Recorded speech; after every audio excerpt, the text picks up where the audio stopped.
Okay, so want to really crack the code of working from home, huh? Hmm. Not just the like surface level stuff, but like really figure out if it's, a productivity gold mine or honestly just a recipe for procrastination. Right.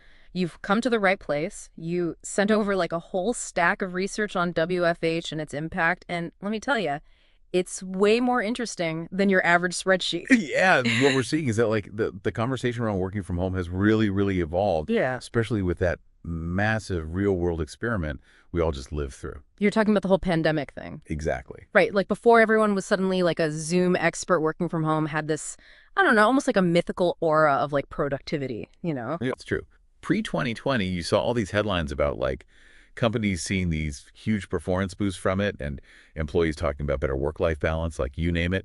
I think there was even one study that found WFH led to like a 50% drop in employee turnover. 50%. I mean, I'd be celebrating with donuts every Friday if I was a manager hearing that. Right. But like looking back, it seems like a lot of those early studies really leaned on what people like told them, right? How Yeah. they felt about working from home, not necessarily what they were actually getting done. That's a really, really crucial point. We have to remember pre-pandemic WFH was often a choice, right?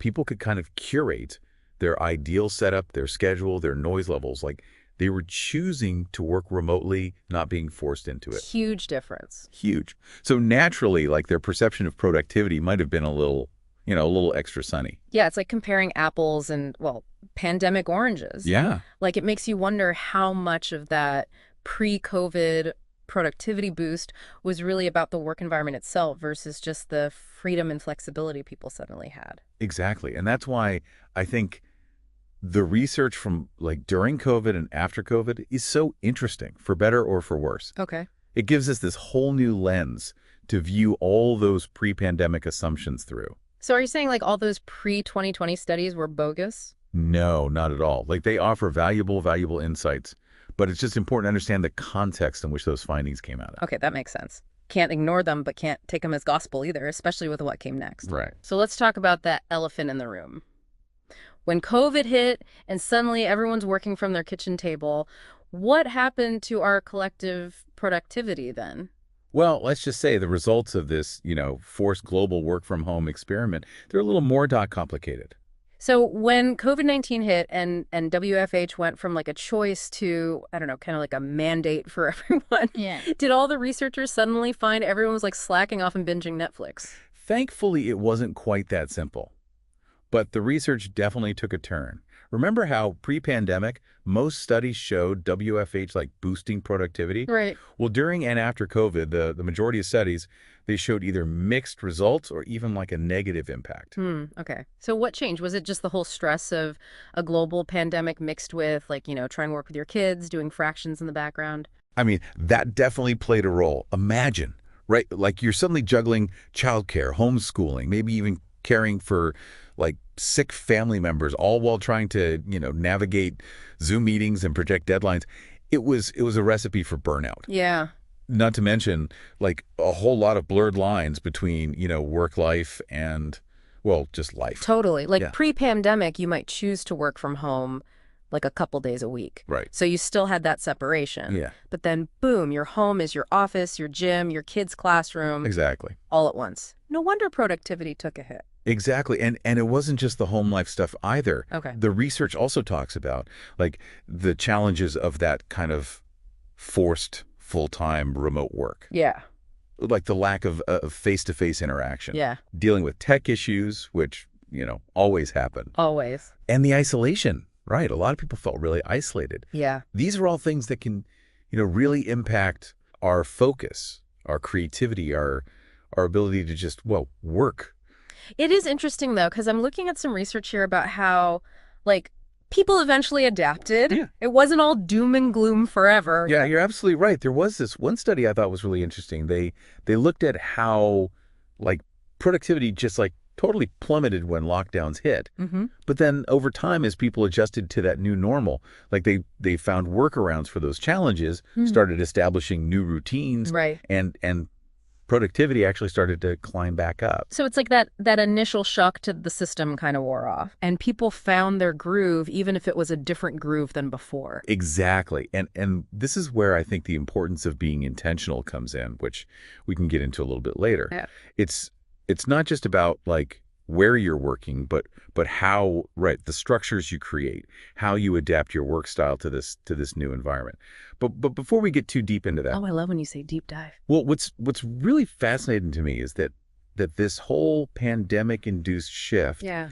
it really underscored something really important about WFH in general, which is that it's not one size fits all. Okay, not one size fits all. I mean, that makes sense. Like, I know people who are like, oh, my creativity exploded when I started working remotely, and others who felt like they were, stuck in their own personal productivity desert. So how do we figure out what works, like, for each of us? Is there a personality test for this? Oh, I wish.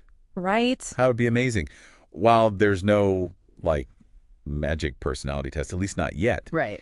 the research does point to some key things that can help you kind of unlock your ideal WFH setup, whether you've been doing it forever Right. or you're just kind of dipping your toes in the home office pool now. Okay, so give it to me. What are the secrets?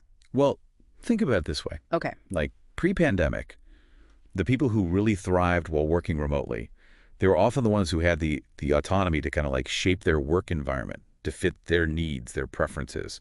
They could create a space that maximize their focus, minimize distractions. So it's not just about being at home, it's about being intentional with how you use that home environment to like work for you. 100%, yeah. Okay. Like, for example, if you're someone who, like me, really thrives in quiet environments Yeah. and can get like lost in deep work for hours, Yeah. having a dedicated workspace, noise canceling headphones, Wow. and a routine that really minimizes interruptions. I mean, that can be a recipe for, dare I say, super productivity. Yeah, you're in your own little productivity fortress. Exactly. I love it. But then on the flip side, if you're someone who thrives on that collaboration, feeds off the energy of others, being stuck at home alone all day, that's like kryptonite. It absolutely can be. Right. And that's where the research really emphasizes how important it is to understand like your own work style, your Right. personality, even your physical needs. Right. Yeah. Like, do you need social interaction to stay energized? Do you crave the structure of a traditional office? Right. Do you need to like move around, take breaks to do your best thinking? Yeah. These are all things to think about. And let's not forget the whole like ergonomic nightmare that I feel like a lot of people got thrust into. Tell me about it. Like makeshift office setups, laptops balanced on stacks of books. Right, the kitchen chair is your office chair. It's like a torture device. Right. So where does this leave us? Like, what's the big takeaway for someone who's listening to this, maybe feeling a little overwhelmed by all this research and just wants to know, like, how to make WFH work? Well, I think the key is to become like a WFH detective. Start paying attention to what's working and what's not in your current setup. Okay. Are you constantly battling distractions? Are you feeling isolated, disconnected? Right. Are there certain tasks that you find yourself, putting off over and over again? Yeah. Once you pinpoint what those pain points are, you can start experimenting with solutions. So personalize it. Just like those pre-pandemic workers who kind of curated their own ideal setup, we can all take control and make WFH work for us, not against us. Exactly. It's about being proactive, advocating for what you need, and just constantly refining your approach based on, well, the data, both like the actual research and what you're seeing in your own, work life. This has been a real eye-opener, I have to say. I feel like I have a whole new perspective on WFH. It's not just about being at home or not. It's about understanding all these, like you said, all these nuances. Yeah. And making intentional choices. Precisely. And that actually leads to one final and I think quite crucial point. All this research, as insightful as it is, it really focuses on like the immediate impacts of WFH. Okay. The productivity, the well-being, those more immediate outcomes. Right. But what about the long game? Ooh, okay. I like where this is going. What about the long game? Well, we're talking about like a relatively new way of working on a large scale. So the question becomes, how will this mass adoption of WFH, Right. how is it going to shape our careers, our relationships, even our cities in the years to come? Wow. Will it lead to greater flexibility, autonomy for employees, Hmm. or will it just make existing inequalities even worse? Yeah. These are questions we're honestly just beginning to explore. It really makes you think. This deep dive into WFH has been fascinating, but it's really just the tip of the iceberg. So much more to uncover. Hmm. So many questions that we're just starting to ask. Exactly. And that's the beauty of a deep dive, isn't it? Mm-hmm. It sparks these new questions, new avenues to explore, and it reminds us that, the learning never really stops. It never does. So to our listener out there, we'll leave you with this. What will your WFH future look like? Ooh. And what role will you play in shaping it?